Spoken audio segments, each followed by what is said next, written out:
Deuxième jour de visite d'État pour François Hollande en Inde. Le chef de l'Élysée retrouve aujourd'hui le Premier ministre Narendra Modi pour tenter de nouer un accord sur la vente de Rafale. Léa Berdugo. La France espère bien finaliser l'accord de vente des Rafales au gouvernement indien.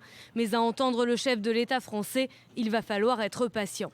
Vous savez que lorsque le Premier ministre Modi était venu à Paris, il avait annoncé lui-même la commande de 36 avions, mais avec des conditions qui devaient être précisées. L'idée est d'avoir un accord intergouvernemental entre les deux pays, de manière à ce qu'ensuite les entreprises concernées puissent aller jusqu'au bout du processus. Les discussions sur la vente de ces 36 Rafales ont connu de nombreux rebondissements.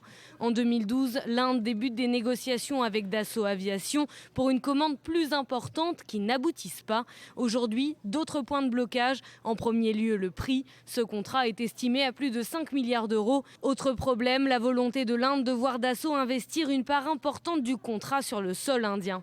La visite de François Hollande a pris des accents bucoliques. Aux côtés de Narendra Modi, le chef de l'État a visité le Rock Garden de Chandigarh, une ville conçue par l'architecte franco-suisse Le Corbusier dans les années 50.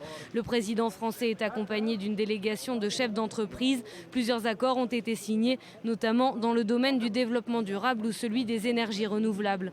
Des enjeux économiques donc, mais également sécuritaires. La volonté de renforcer la coopération sur la lutte antiterroriste sera évoquée. Cette visite de 3 jours se conclura mardi avec la participation de François Hollande à la parade du Republic Day. Honneur fait à la France après les attentats de novembre dernier. L'année dernière, c'est Barack Obama qui y participait.